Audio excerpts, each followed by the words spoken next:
नमस्कार दोस्तों, मैं हूं संतोष पाठक और एक बार फिर से आप लोगों का स्वागत कर रहा हूं द न्यूज लॉन्चर पर। दोस्तों, कर्नाटक की राजनीति से जुड़ी एक बहुत बड़ी खबर निकलकर सामने आ रही है और उसके साथ ही एक बार फिर से ये सवाल उठने लग गया है कि क्या भारतीय जनता पार्टी कर्नाटक में ऑपरेशन लोटस को फिर से जमीनी धरातल पर कामयाब बनाने के मिशन में उतर तो नहीं गई है। सवाल यह खड़ा हो रहा है कि एक जमाने में कर्नाटक में ऑपरेशन लोटस को कामयाब बनाकर अपनी सरकार बनाने वाली भारतीय जनता पार्टी क्या एक बार फिर से कर्नाटक में ऑपरेशन लोटस के जरिए ही सत्ता हासिल करना चाहती है। आपको याद दिला दूं कि कर्नाटक दक्षिण भारत का पहला ऐसा राज्य था जहां भारतीय जनता पार्टी की सरकार बनी थी और आज की तारीख में तो ये भी कहा जा सकता है कि कर्नाटक दक्षिण भारत का अभी तक इकलौता ऐसा राज्य है जहां भारतीय जनता पार्टी अपने दम पर सत्ता में आई थी, अपना मुख्यमंत्री बनाते हुए सत्ता में आई थी।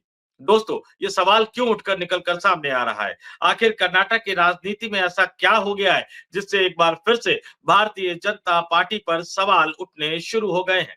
हमें और आपको सबको पता है कि 2023 में जब से कर्नाटक में कांग्रेस की सरकार बनी है, तब से ही भारतीय जनता पार्टी को यह हजम नहीं हो पा रहा है कि कर्नाटक जैसे बड़े राज्य में कांग्रेस सत्ता में है और लगातार कांग्रेस की राज्य सरकार को अस्थिर करने का प्रयास जारी है। लगातार कांग्रेस की राज्य सरकार को अस्थिर करने का प्रयास किया जा रहा है और आरोप सीधे सीधे राज्य की मुख्य विपक्षी पार्टी जो कि केंद्र में सत्तारूढ़ है उस भारतीय जनता पार्टी पर लग रहे हैं, लगाए जा रहे हैं।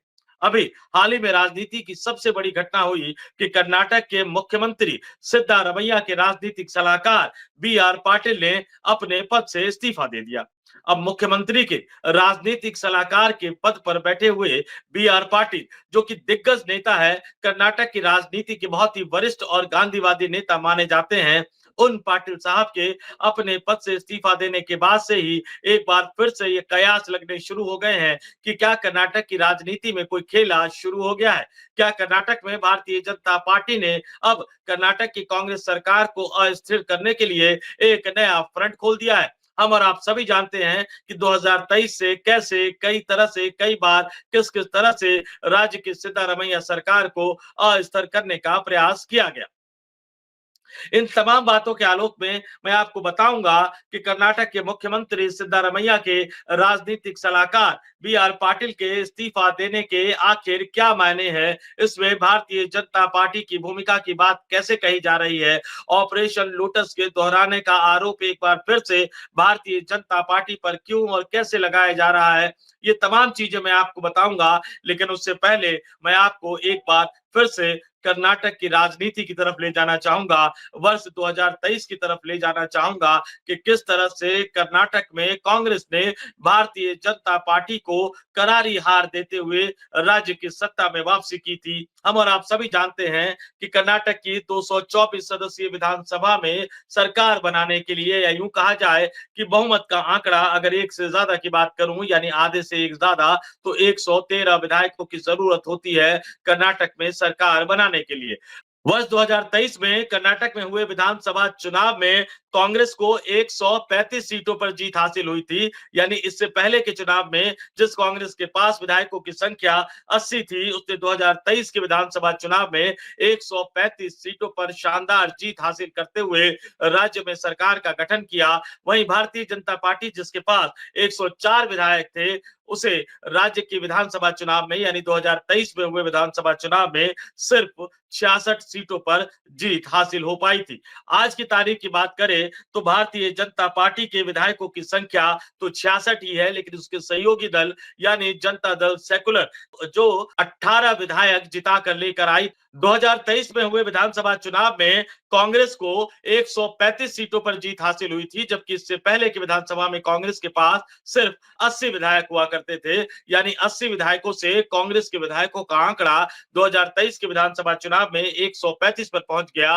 वहीं भारतीय जनता पार्टी जो कि इससे पहले के विधानसभा चुनाव में 104 विधायक थे उसके पास, उस भारतीय जनता पार्टी को 2023 में कर्नाटक की जनता ने सिर्फ 66 विधानसभा सीटों पर जीत दिलाई थी। यानी एक बुरी हार भारतीय जनता पार्टी को मिली थी। अगर कर्नाटक के विधानसभा का आज का गणित देखा जाए तो आज की तारीख में कर्नाटक में कांग्रेस के पास यानी अपने सहयोगी दलों को मिलाकर कुल विधायकों की संख्या 224 सदस्यीय विधानसभा में 140 है, जिसमें से 138 विधायक कांग्रेस के पास खुद है, वहीं 2 विधायक उसके सहयोगी दलों के हैं। यानी 224 सदस्यीय विधानसभा में 140 का आंकड़ा एक बड़ा आंकड़ा माना जा सकता है। वहीं विपक्षी पार्टी यानी भारतीय जनता पार्टी की बात करें तो भाजपा के पास आज की तारीख में कर्नाटक की विधानसभा में 66 विधायक है, वहीं उसके सहयोगी जनता दल सेकुलर यानी जेडीएस के पास 19 विधायक है। यानी कुल मिलाकर कर्नाटक की विधानसभा में विपक्ष के पास यानी भारतीय जनता पार्टी के नेतृत्व वाले विपक्ष के पास विधायकों की संख्या 85 है। यानी कांग्रेस के पास बहुत ही कंफर्टेबल बहुमत है और यही बात है कि भारतीय जनता पार्टी बार-बार कोशिश करने के बावजूद कर्नाटक में कांग्रेस की राज्य सरकार को गिरा नहीं पा रही है, सिद्धारमैया की राज्य सरकार को गिरा नहीं पा रही है। आज की तारीख में बात करूं तो जिन 3 राज्यों में कांग्रेस की सरकार है उसमें कर्नाटक, हिमाचल प्रदेश और तेलंगाना है। और इन तीनों राज्यों में सबसे बड़ा राज्य कर्नाटक है, जहां कांग्रेस की सरकार है और एक स्पष्ट बहुमत के साथ कांग्रेस की सरकार है और लगातार वहां सिद्धारमैया की सरकार डी के शिव कुमार जो कि उप मुख्यमंत्री है, इन दोनों नेताओं के नेतृत्व में कांग्रेस की सरकार वहां टिकी हुई है, बनी हुई है। और जिस तरह से आप देखिए कि जब ये सरकार बनी कुछ अंतर विरोधों की बात कही जा रही थी, भारतीय जनता पार्टी तब से ही उन अंतर विरोधों को उभारने की कोशिश करते रही है। गोदी मीडिया भी बार-बार भारतीय जनता पार्टी के नेताओं के आदेश और निर्देश पर उस अंतर विरोध को उभारने की कोशिश करता हुआ नजर आया। जब ये सरकार बनी तभी ये कहा गया था कि सिद्धारमैया और डी के शिव कुमार के बीच में जो अंतर विरोध है, जो गतिरोध है, उसकी वजह से ये सरकार ज्यादा समय तक चल नहीं पाएगी। लेकिन 2023 में सरकार बनी, 2025 का वर्ष आ चुका है, सरकार चल रही है, लगातार सरकार चल रही है और इस बीच कैसे पहले इस अंतर विरोधों को मारने की कोशिश की गई, जब इससे कर्नाटक की कांग्रेस सरकार पर कोई फर्क नहीं पड़ा, तो फिर बार-बार करप्शन के मुद्दे को उठाकर सिद्धारमैया की सरकार को घेरने की कोशिश की जा रही है। ये माहौल बनाने की कोशिश की जा रही है कि सिद्धारमैया एक भ्रष्टाचारी मुख्यमंत्री है, भ्रष्टाचारी नेता है और इस तरह के माहौल में ये उम्मीद की जा रही है कि डी के शिव कुमार या कांग्रेस का कोई नेता उठे और सिद्धारमैया से इस्तीफा मांग ले ताकि कर्नाटक के कांग्रेस सरकार का संतुलन आपस में गड़बड़ा सके। लेकिन फिर यहाँ वही सवाल जो बार-बार हम उठाते रहे हैं कि अगर कोई मुख्यमंत्री करप्ट है, अगर किसी मुख्यमंत्री ने भ्रष्टाचार किया है, तो आप अरेस्ट करके कार्रवाई कीजिए। लेकिन राजनीतिक माइलेज लेने के लिए सिर्फ बयानबाजी का दौर जारी है, तेजी से कार्रवाई नहीं हो रही, तेजी से जांच नहीं हो रही, अदालत में उस पूरे मामले को ले जाकर कठोर से कठोर और तेजी से तेजी, मैं कह रहा हूं कि जल्द से जल्द सजा दिलवाने का अगर कोई प्रयास नहीं किया जाता है और सिर्फ राजनीतिक माइलेज लेने के लिए बयानबाजी का दौर जारी रहता है, तो इसके पीछे की मंशा पर कई तरह के सवाल उठते रहे। लेकिन इन तमाम चीजों के बीच सिद्धारमैया अड़ गए कि वो इस्तीफा नहीं देंगे क्योंकि उन्होंने कुछ भी गलत नहीं किया है और कांग्रेस पार्टी पुरजोर तरीके से उनके साथ खड़ी नजर आई। जैसा कि भाजपा को उम्मीद थी, डी के शिव कुमार ने भी कोई बगावत नहीं की, तो वहां भी भाजपा का जो कह सकते हैं कि एक टूल किट जो था, भाजपा की जो एक साजिश थी, जो रणनीति थी, वो कामयाब नहीं हो पाई कर्नाटक की कांग्रेस सरकार को अस्थिर करने के लिए। तो क्या अब कर्नाटक के मुख्यमंत्री के सलाहकार का इस्तीफा, कर्नाटक के मुख्यमंत्री के सलाहकार बी आर पाटिल साहब का इस्तीफा अपने आप में कर्नाटक की राजनीति में कोई नई दास्तान की कहानी बताता हुआ नजर आ रहा है?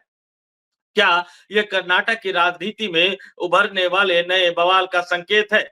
क्या ऐसा लग रहा है कि इसके पीछे कोई राजनीतिक षड्यंत्र है और भारतीय जनता पार्टी एक बार फिर से ऑपरेशन लोटस को कर्नाटक की धरती पर कामयाब बनाने के मिशन में जुट गई है, उतर गई है? इन तमाम सवालों के जवाब आपको देने से पहले मैं आपको बताना चाहूंगा कि आखिर ये बी आर पाटिल साहब है कौन? आप अपने स्क्रीन पर देखिए, मीडिया रिपोर्ट्स में आपको दिखा रहा हूं कि बी आर पाटिल ने बोला क्या पहले। बी आर पाटिल जो 1983 से विधायक है, उन्होंने शनिवार को अपने इस्तीफे की घोषणा की। उन्होंने कहा कि मैंने अपना इस्तीफा सीएम सिद्धारमैया को सौंप दिया है। पाटिल ने आगे कहा कि मैं एक विधायक के रूप में काम करता रहूंगा, मुझे किसी पद की जरूरत नहीं है। आपको बता दूं कि पाटिल मौजूदा कर्नाटक की विधानसभा में इकलौते ऐसे विधायक हैं जो हमेशा गांधी टोपी पहनते हैं। वे अपनी बेबाक राय के लिए भी जाने जाते हैं। उन्होंने पहले भी सरकार के नए शराब लाइसेंस देने के प्रस्ताव का विरोध किया था। वे सरकार की कुछ अन्य नीतियों और फैसलों से भी नाखुश थे।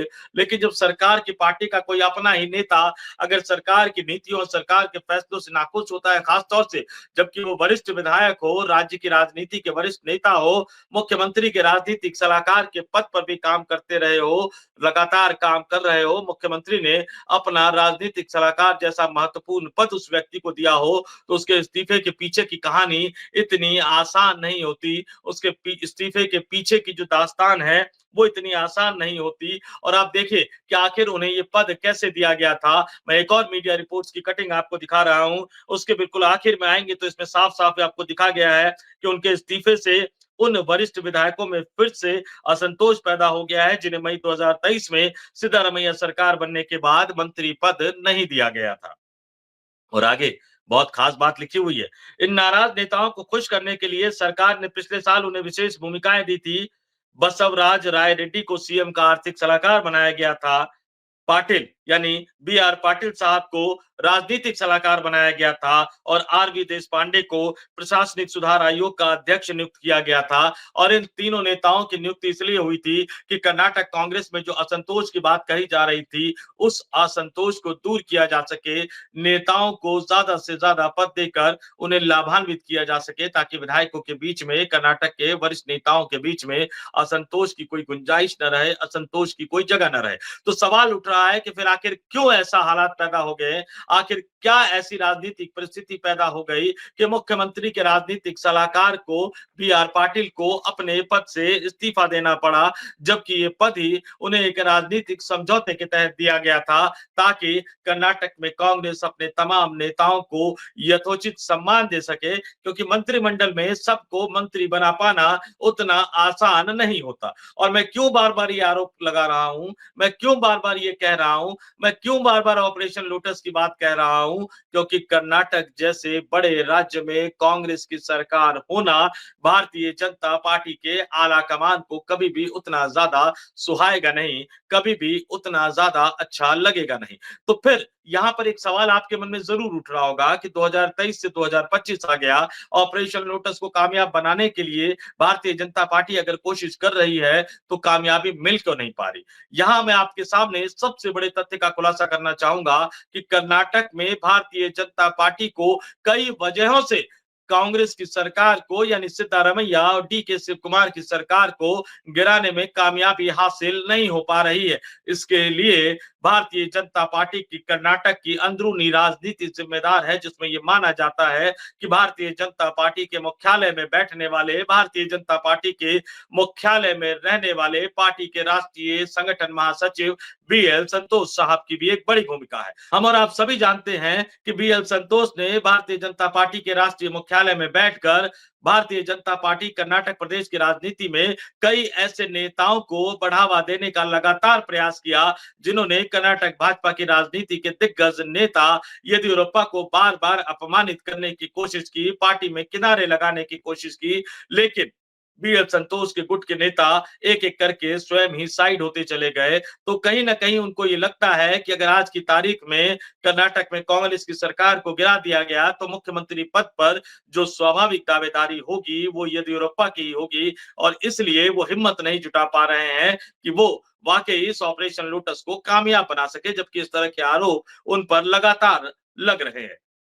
कर्नाटक में भारतीय जनता पार्टी के अंदर जिस तरह का असंतोष है, उस असंतोष की वजह से भी भारतीय जनता पार्टी के कई नेताओं को यह समझ नहीं आ रहा कि कांग्रेस की सरकार को लेकर किया क्या जाए, और भाजपा में जो असमंजस की स्थिति बनी हुई है, उसी वजह से वो अपने ऑपरेशन लोटस को कामयाब बनाने में हिचक रही है। शुरुआत करती है क्योंकि दबाव पार्टी के आला कमान का होता है, रणनीति बनाई जाती है, आगे बढ़ा जाता है, लेकिन जैसे ही लगता है, जिस गुट के नेता को ये लगता है कि वो मुख्यमंत्री नहीं बन पाएगा या उसके गुट का नेता मुख्यमंत्री नहीं बन पाएगा, तो फिर पार्टी के अंदर से ही कोई ना कोई धड़ा उस पूरी योजना को, उस पूरी प्लानिंग को लीक कर देता है, और कांग्रेस एक तरह से सतर्क हो जाती है। डी.के. शिव कुमार, खास तौर से डी.के. शिव कुमार के नाम का मैं जिक्र करना करना चाहूंगा, जो कई राज्यों में पार्टी के लिए एक बड़े फंड मैनेजर के रूप में तो उभरे ही हैं, लेकिन लगातार वो कर्नाटक की धरती पर भारतीय जनता पार्टी के षड्यंत्र को असफल करने में, बेनकाब करने में कामयाब होते साबित दिख रहे हैं और इसके लिए